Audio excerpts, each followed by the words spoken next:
Vaccine mandates start to hurt the vaccinated nationwide, and evidently you can't question the mandates without being labeled a tool of the alt-right.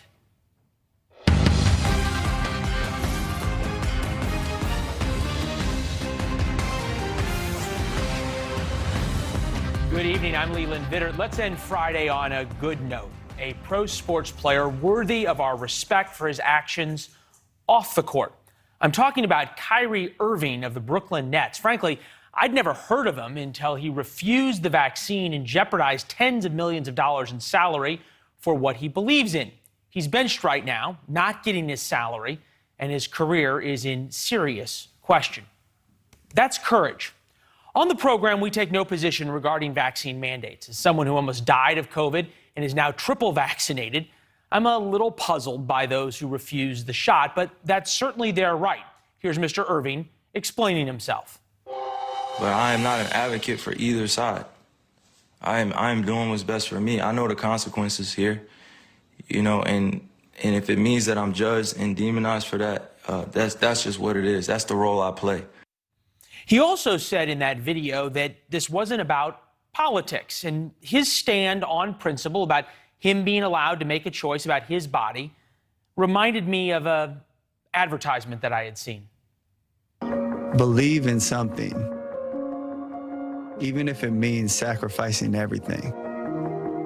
Even if it means sacrificing everything, by none other than Nike. As you might remember, the person in that ad, you also see him kneeling right there, is Colin Kaepernick. He became a darling of the left for kneeling during the national anthem at football games. Follow the logic, and certainly Mr. Irving should also be wildly praised by the left, again, for believing in something and potentially sacrificing everything. But it's earned him nothing but contempt from MSNBC contributor Joy Reid. He is a person who once said the world is flat, and who is now being used as a pawn for the alt-right and MAGA army, like Ted Cruz, who's praising him for his incredible courage, but who called Colin Kaepernick a rich, spoiled athlete for taking a knee against police killing people who look like Kyrie Irving. I'm old enough to remember when Laura Ingraham got in a lot of trouble for saying LeBron James should shut up and dribble rather than speak out on social justice issues. By the way, Laura Ingraham should have gotten in a lot of trouble for that. Journalists make lousy media critics, so we will leave it to you to interpret Joy Reid's comments. But those comments beg an important question. Why? Why is it impossible for someone to meet Mr. Irving where he is at, take him at face value, and discuss the mandates and his views on its merits? In a larger sense, the vaccination status of an NBA player really doesn't matter to the rest of us. As much as we respect Kyrie for his moral stand, his playing or not playing, even if an NBA championship is on the line, has little effect on America. The next part of the vaccine mandate has an effect on all of us. And we're going to start here in Chicago. For example, last weekend, 3 died and 41 were shot. That is scary, but unfortunately, it is not unusual. Simply terrifying is the game of chicken currently being played by the mayor and police union over the vaccine mandate for officers that threaten to leave the already understaffed police with about 50% of the police force on the streets. Keleigh Beeson is standing by with why police are warning this weekend could be an especially violent one, even with the mayor's stand-down order. We'll get to her in a minute. Before Kelly's report, just remember, no matter where in America, no matter what your vaccination status is, the mandates will affect and have already started to affect your safety. Police in at least 8 cities have been forced out. Officers who are no longer in the streets. That includes places like Seattle, Baltimore, and Los Angeles. You have to wonder if you are safer with less police officers or simply a few unvaccinated ones. Okay, so you don't live in one of those cities. Well, New York State's COVID-19 vaccine mandate led to about 34,000 health workers losing jobs or being placed on leave, reflecting a reduction of 3.5% of the workforce. That's according to some new state data we've gotten, and it's having a real effect on patient care. Here's a New York doctor talking about what you might encounter on your next emergency room visit. What we've been seeing recently is some staffing shortages that are causing additional strains and limited availability of beds. But it's not just New York. Thousands of nurses have been fired or placed on leave because of vaccine mandates in Houston, North Carolina, Delaware, California. Almost every day we're hearing about new cities. And it's important to remember the White House originally took a hard stance against vaccine mandates. In December, then President-elect Joe Biden said he wouldn't call for one. And here's the White House press secretary talking about a federal vaccine mandate as recently as July. That's not the role of the federal government. That is the role that institutions, private sector entities, and others may take. That certainly is appropriate. Also, local communities are going to take steps they need to take. Not the role of the federal government. That's changed. Talking points have changed. National security lawyer Kevin Carroll standing by with what happens to hundreds of thousands of American service members who are unvaccinated, what that means to our enemies abroad. They're watching too. We begin, though, with Keleigh, Beeson, where Chicago police are warning it could be a very dangerous weekend because of the mayor's vaccine mandate. Keleigh, good evening. Good evening, Leland. Well, you remember last year when the city of Chicago was dealing with rioting and looting on the streets here.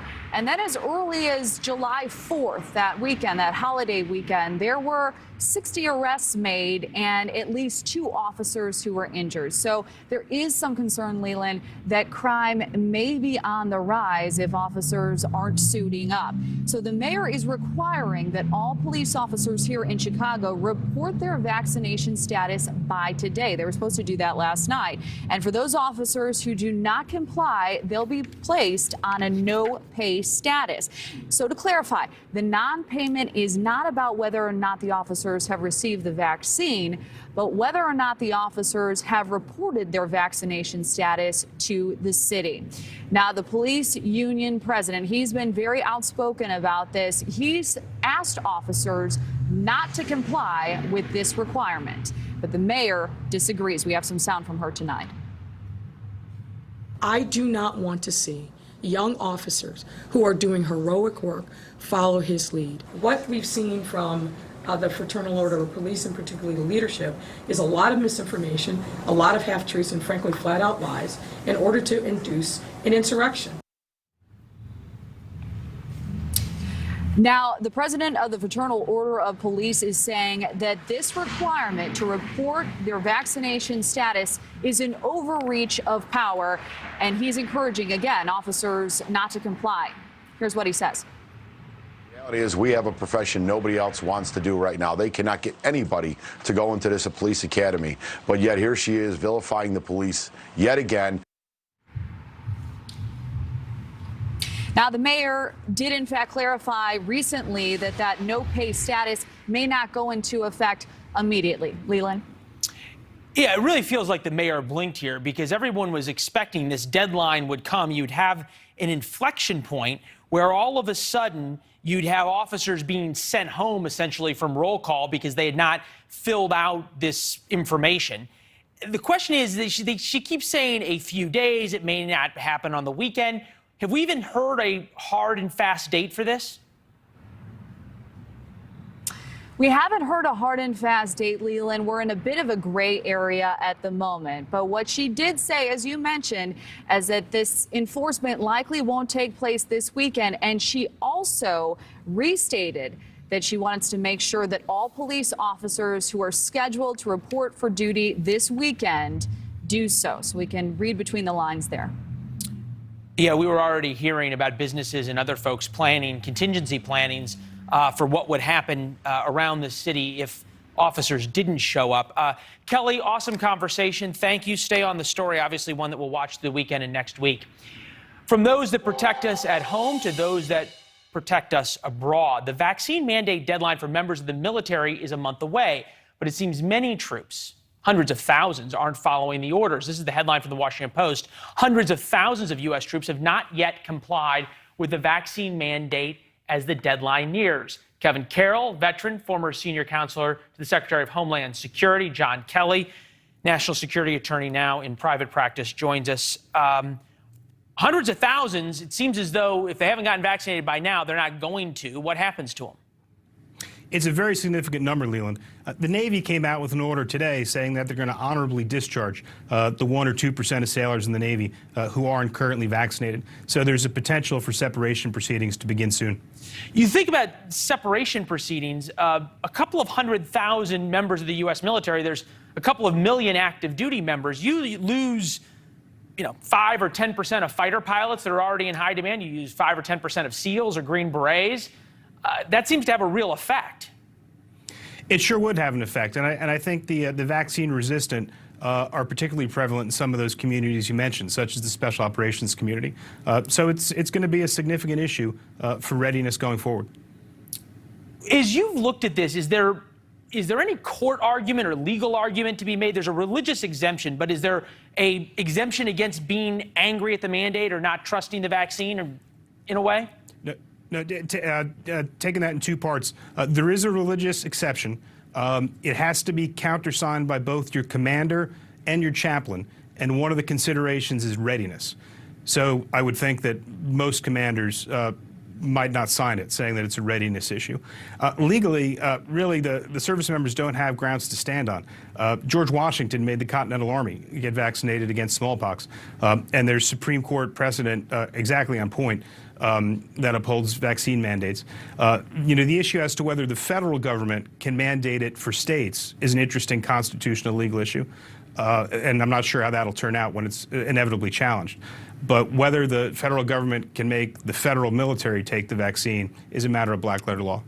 Black letter law in that, I guess conceivably, in a way, the Navy's doing these 100,000 soldiers a favor because saying you're going to be honorably discharged, there was arguments to have dishonorable discharges, right? That's right. And what the Navy clarified, and I think this is correct, is that if there's other misconduct involved, if someone's refusing to wear a mask, if they're doing something against good order and discipline, then perhaps the discipline might be of a lesser character. But if someone has a principled objection to the vaccine, although I don't share that objection, there's no need to interfere with their veterans' benefits and their onward employment opportunities by giving them a less than honorable discharge. It's interesting you brought up that it's really a choice the Navy's making here. One attorney points out that it may not be a choice for some. Take a listen.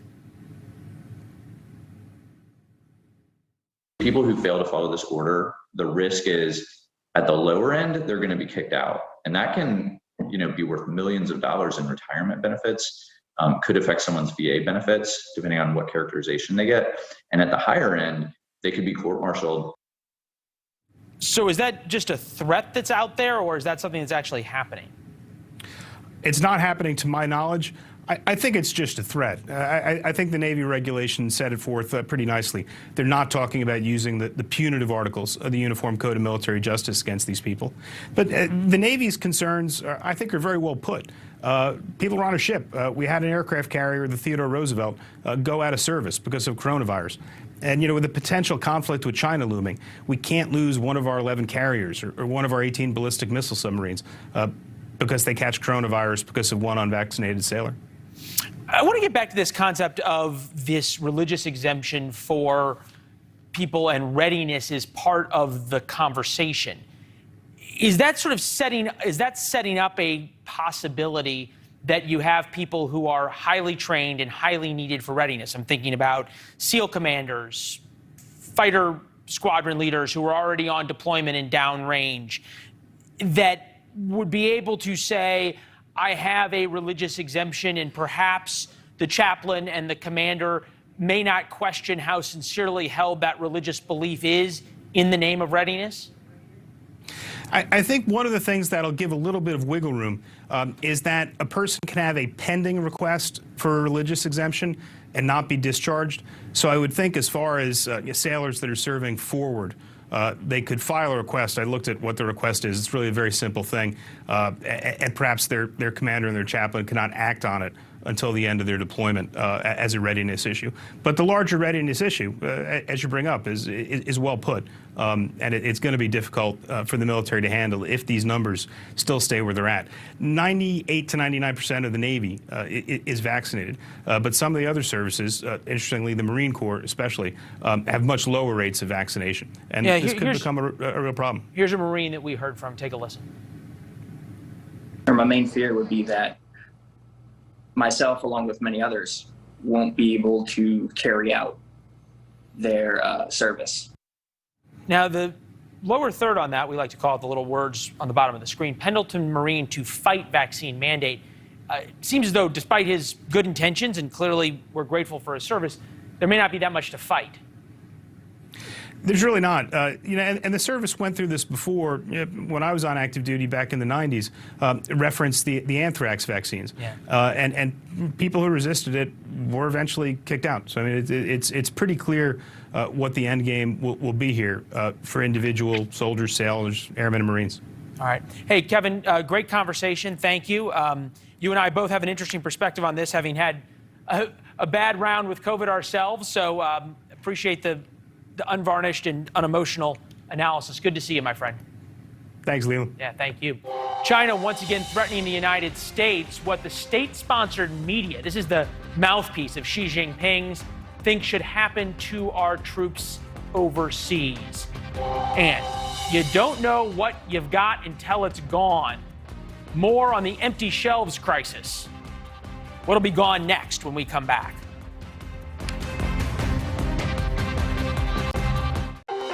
Too many folks in Washington still don't realize it isn't enough just to invest in our physical infrastructure. We also have to invest in our people.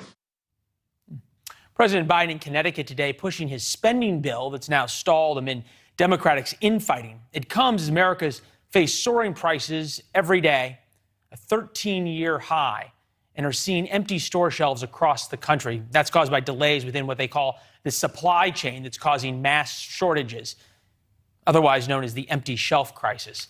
The White House Chief of Staff, Ron Klain, is still facing criticism for endorsing a tweet calling inflation a, quote, high-class issue. CNN pressed the White House press secretary on that a short time ago. Doesn't it seem tone deaf to say that rising prices and empty grocery store shelves are high-class problems? Isn't that a bit dismissive?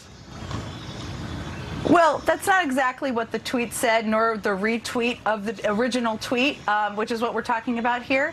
It is true, though, Jake, and economists will tell you this, and I know you've interviewed some of them as well, that the fact is the unemployment rate is about half what it was a year ago. All right.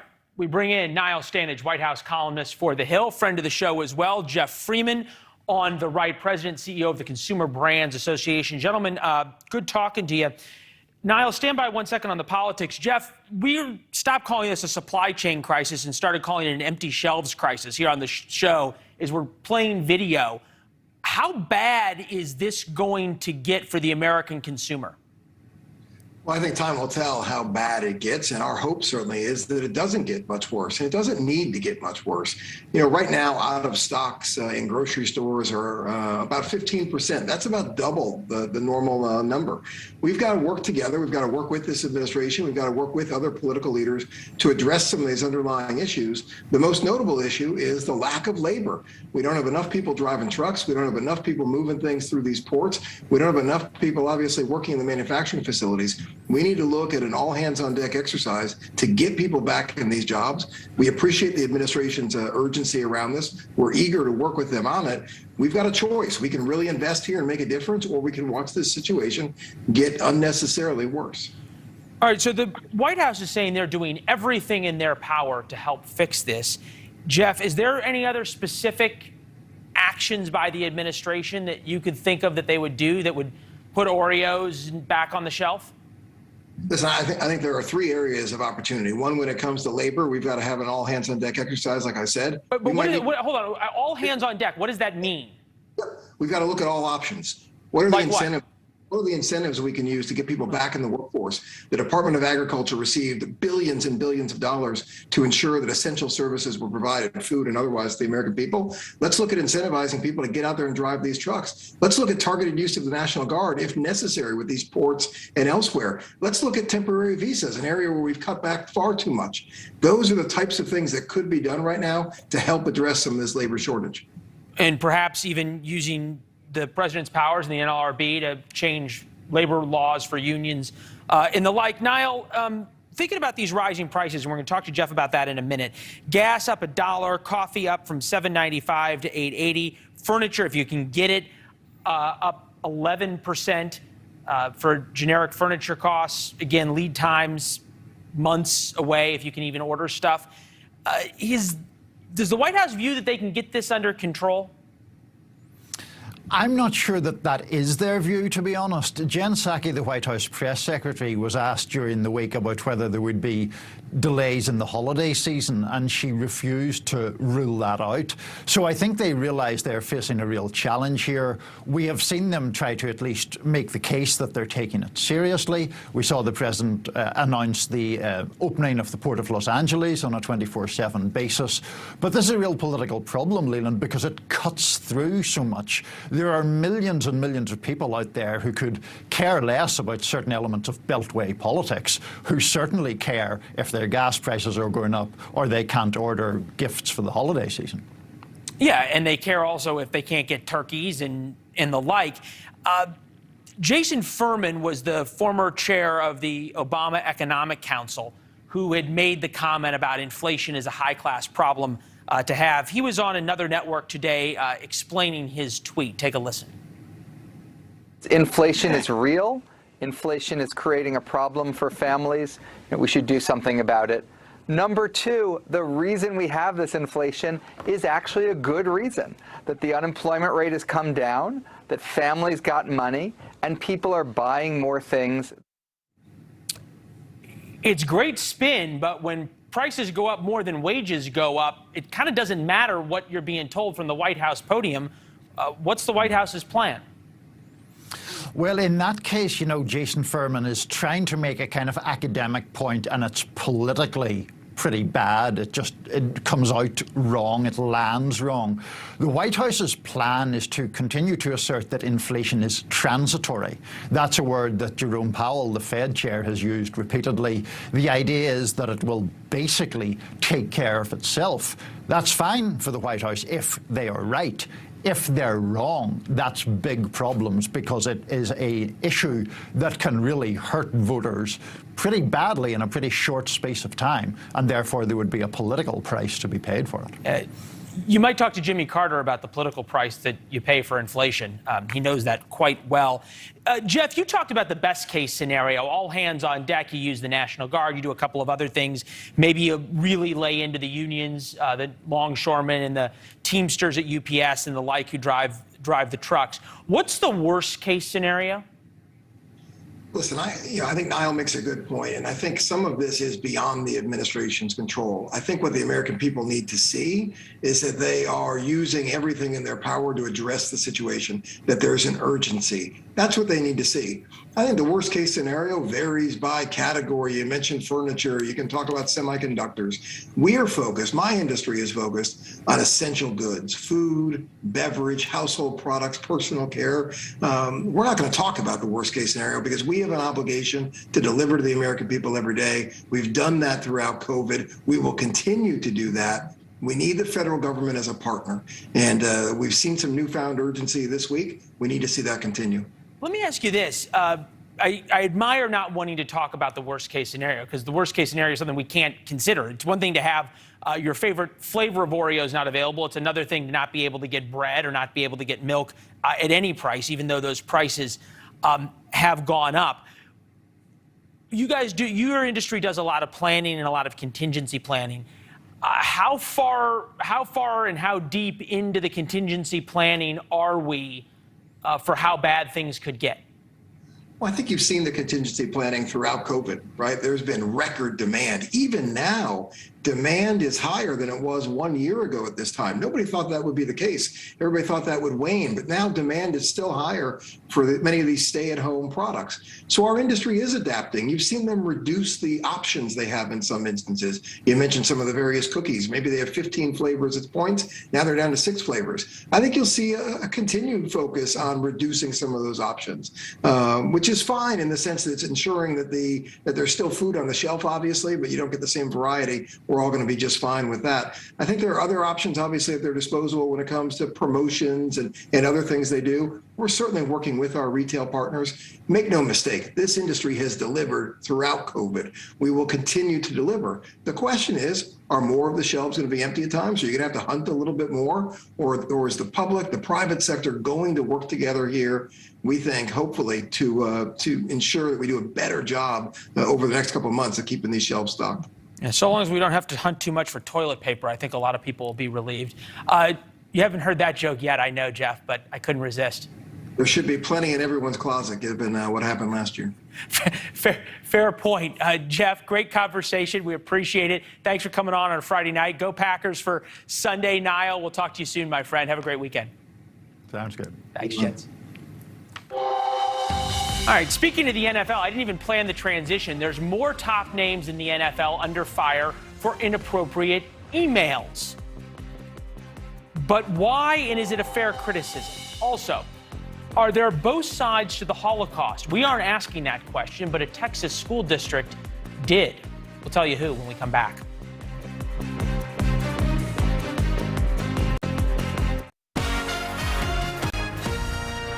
All right, there's been a couple of shots fired across the southern border by the cartels at U.S. troops that are stationed along the southern border. This is video from the Texas Department of Public Safety. They've been tracking these groups. This is a group from Monday, and you can see they are carrying heavy weapons with them. And by that, we mean squad automatic weapons, machine guns, clearly in tactical gear and organized, and they are coming over and taunting the National Guard and the Texas Department of Public Safety that is lined up along the Rio Grande. Their air support comes from the Texas State Troopers. As we've been reporting, the Border Patrol has largely been pulled back from the border and turned into the Border Processing Unit, hence why DPS and the National Guard are out there on the border. Originally, when these large groups of armed gunmen would come, they would get in gunfights with each other. Then the groups started coming and harassing the National Guard and brandishing their weapons towards them. Over the past week or so, these groups have gotten a lot bolder and have started firing shots towards the National Guard, which is clearly becoming a quite dangerous situation, number one. Number two, you have to wonder why they feel so empowered to do that. Lieutenant Chris Oliveras of the Texas State Troopers will be with us on Monday to explain and talk about the events over the weekend. As you go through, just try to remember the concepts of 3979 and make sure that if you have a book on the Holocaust, that you have one that has opposing, that has other. How do you oppose the Holocaust? I know. Believe me, that's come up. Believe me, that's come up, opposing the Holocaust or opposing views on the Holocaust. What you just heard was a school administrator in Texas advising teachers to offer opposing perspectives on the Holocaust. It comes as Texas schools are getting ready to comply with a new law that states teachers must offer balanced viewpoints in lessons on things that people disagree on. But now that district, the Carroll Independent School District, is under fire for their new training and scrambling to explain themselves, as you might imagine. Chris Hahn, host of the Aggressive Progressive podcast, joins us. Pretty amazing that there are opposing views on the Holocaust, Chris, but I guess some people have them. Yeah, they're called Nazis. Nazis have opposing views on the Holocaust because they think it was the right thing to do. My grandparents fled Nazi Germany. They watched their friends and their families be murdered by the Nazis. My grandfather came to the United States as a young teenager. When he turned 17, he joined the army, went back, and he fought the Nazis on behalf of the United States of America. There is no opposing view to the Holocaust. It was a real thing that happened. And if we're not careful and we start whitewashing history here and start pretending that bad things never happened in this world and even in this country, you know, we might face that again sometime in our future. I pray we don't, and I don't think we're on a path to do that. But the kind of talk that I heard at that school board meeting and that I saw yesterday blew my top on my radio show last night discussing it. It is disgusting. It saddens me that anybody would even consider that. Does that speak to the rise of anti-Semitism that we've covered here extensively on the show and sort of the new acceptability of anti-Semitism, even among those on the left? Or does it speak to this sort of crazy situation that we have in some school districts where there's now this attempt to legislate what students are being taught because parents are upset over critical race theory? Yeah, I don't think, everybody gets a vote on what history was, right? History is history. It happened. There are facts. I think there's too much, in this country right now, there's too much debate over what the facts were. And that is a clear fact. And I'm heartened to see that so many people on the left and the right are joining me and others in condemning what was said there. But that said, we see these theories spouting out on the right, like white replacement theory. This is a natural progression of that. And I don't like this grievance culture that has been developing in this country. I see it mostly on the right, but I'm sure that there are some arguments on the left that it's coming from the left as well. So, yeah, I think that we have to understand in this country that hate is bad no matter who it's directed towards.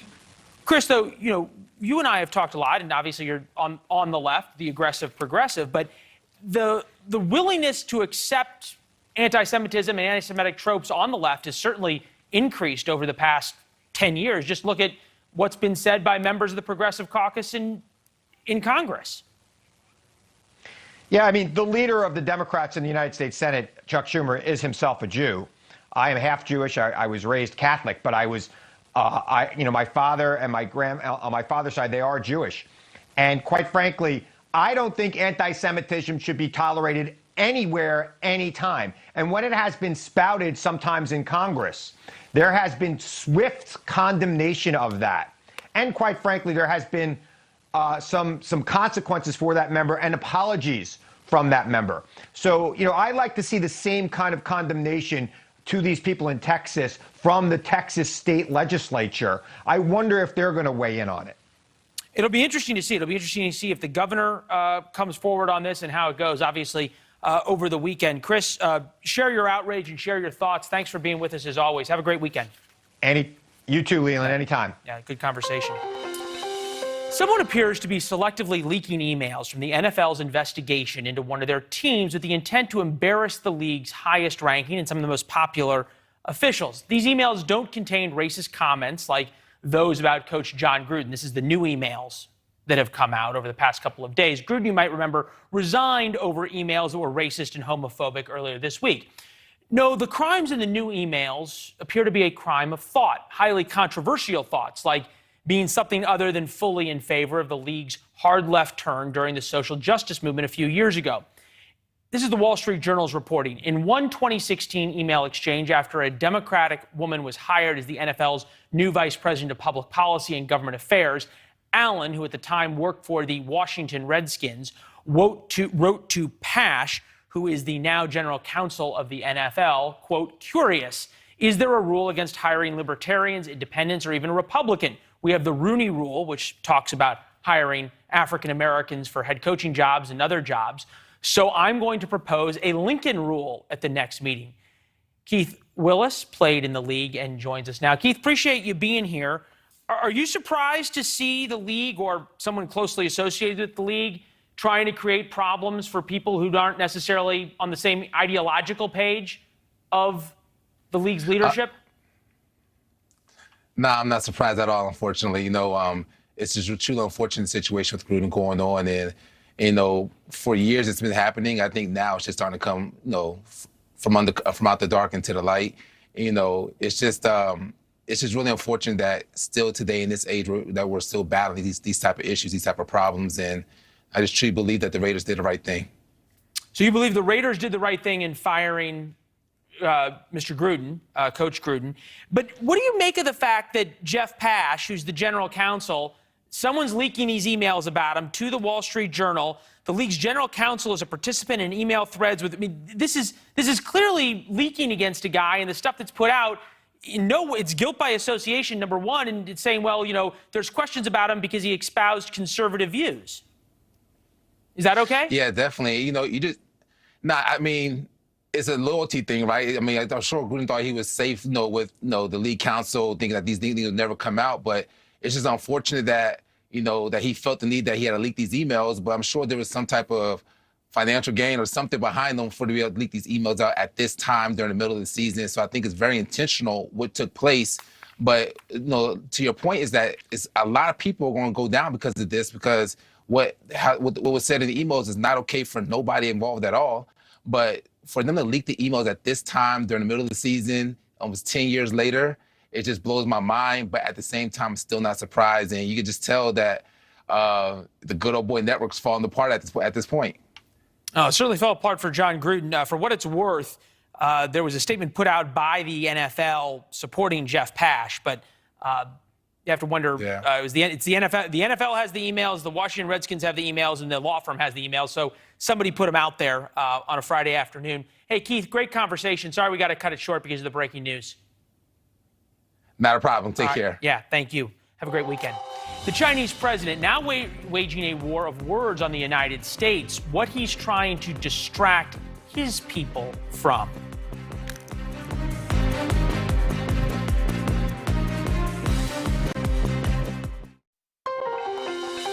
For the second week in a row, the mouthpiece of the Communist Chinese Party is threatening American troops. The Global Times, a state-sponsored newspaper in China, wrote in an op-ed Thursday that the U.S. sending naval and air forces to defend Taiwan would be a death blow to U.S. soldiers.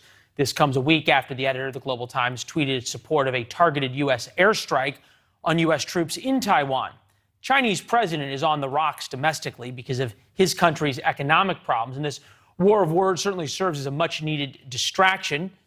Times like this, we bring in Gordon Chang, China expert and an expert in the region as well. Gordon, good to see you. So should we take the words of the Global Times literally or seriously or both?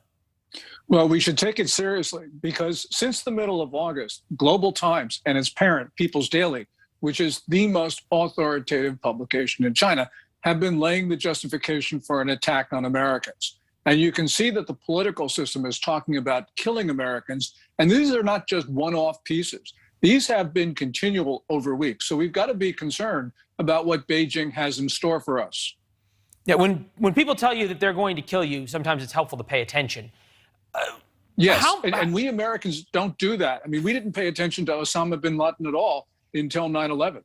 Yeah, that's an excellent point. And that was the Clinton administration who said that they didn't want to go kill Osama bin Laden because they were worried about the collateral damage. And then obviously we know what happened. What is the deterrence that's needed towards China? The U.S. typically, and the Pentagon doesn't typically sort of talk big. Does the Chinese need to hear that? Oh, absolutely. Because, we've had a policy, for instance, on Taiwan of strategic ambiguity, where we tell neither Beijing nor Taipei what we would do in the case of imminent conflict. Now, that worked during a benign period, but we're no longer in such a period. We need to be very clear about deterring China, because if we don't, Xi Jinping will think that maybe he can invade, and that could cause history's next great conflict. The reason that China would invade Taiwan now is what? I think it's because two things. First of all, we know from Chinese propaganda and from voices in Beijing that they don't respect Biden. But the more important thing is what you put your finger on before, and that is Xi Jinping right now needs a foreign enemy. He's got problems at home. He needs to unify the Communist Party, and he's having problems because he's being slowly sidelined. We don't know exactly what's going on because the political system is opaque, but we can see that there are many symptoms of internal distress. Real quick, Gordon, obviously they would know that an attack on the United States or U.S. forces in Taiwan right now would bring about a U.S. reaction. By definition, there's no U.S. president who can have American service members killed overseas by a foreign power and not respond. So are they testing? Is this just a matter of testing to see what our response is going to be rather than to say we're actually going to attack? Well, I think part of it is laying that justification. And it's not so much that we have to maybe worry about the Chinese thinking of and planning an attack on us, but there could be, for instance, a collision in peripheral waters or in the skies, because China is engaged in very dangerous maneuvers in the global commons. And, we saw what happened on April 1st, 2001 with the EP-3, the same thing could happen again. And the law of averages says that it will happen because China is really testing us. Yeah, I was just about to bring that up. A great historical reference to when a U.S. plane was crippled by the Chinese military, forced to land, really tested George W. Bush in the very beginning parts of his presidency. Gordon, great conversation as always. Thank you. We'll be right back. Words and feelings matter, but they are not enough. More action is required. Because we want to address systemic racism in society head on and accelerate change. That was Walmart's CEO calling for racial equity during protests last summer and suggesting it's the company, Walmart's duty, not to just have stuff on the shelves and sell it to us, but to change America. That's what Walmart wants to do. We're now learning that executives and managers at Walmart have been undergoing training based on critical race theory, started all the way back in 2018, long before the video, in partnership with the Racial Equity Institute. City Journal reports that the program begins with the claim that the United States is a white supremacy system, encourages whites to accept their guilt and shame, and also accept guilt over the belief that success has been earned by merit and hard work rather than through the benefits of systemic racism. Walmart, in case you were wondering, made $559 billion last year in revenue. The company is not denying the training, but saying that it's for corporate officers and salaried managers, not hourly associates. They told NewsNation in part, quote, "While the company does not agree with all of the views that were presented, we have found these sessions to be thought-provoking and constructive." Obviously, it's hard to get executives at Walmart to speak candidly and on the record about these things. So we bring in Jonathan Butcher, education fellow at the Heritage Foundation. Well, it'd be kind of interesting if they believed all of those things, I guess. But what does it say about where we're at that Walmart feels compelled to pay a lot of money for this training? Well, there's big money in diversity trainings. I mean, we're talking about an $8 billion a year industry. What's important to know, though, is that the research that's been performed on the success or effectiveness of diversity trainings has found that they are ineffective. They don't change people's behaviors or attitudes. And in some cases, they even make people feel resentful, going backwards and having the reverse effect that these diversity trainings are supposed to have. Yeah, when you read some of those quotes, if you're somebody who believes in meritocracy and believes it in sort of the goodness of America, we're not perfect, and the founders acknowledge that in order to form a more perfect union, not a perfect union, it does make you angry. As you say, big money in this, $8 billion a year. Obviously, Walmart didn't spend anything close to that, but how much of this for big corporations is buying an insurance policy that if they get accused of racism, they go, oh, no, we've spent so much in racial equity training? Well, I don't know how that they could make an argument that would go very far with that line of thinking. I mean, the fact is that what these trainings are doing is they're saying that you are not responsible for your own actions. You are a victim of the immutable characteristics that you were born with. And so you're a victim, everyone else is a victim, and you cannot, by your behavior, change the way that other people will feel about your sense of oppression or not. And so this is a really dangerous attitude, and it's a dangerous thing to happen to our culture because it changes the way that we feel about our own ability to change our futures, to have personal agency over our actions, to say that we can lift ourselves up, we can improve our own lives. And that's what our system is based on. Yeah, clearly, all the things you laid out is sort of antithetical to what America is based on. Great conversation, Jonathan. Thank you. Have a great weekend. Dan Abrams is next.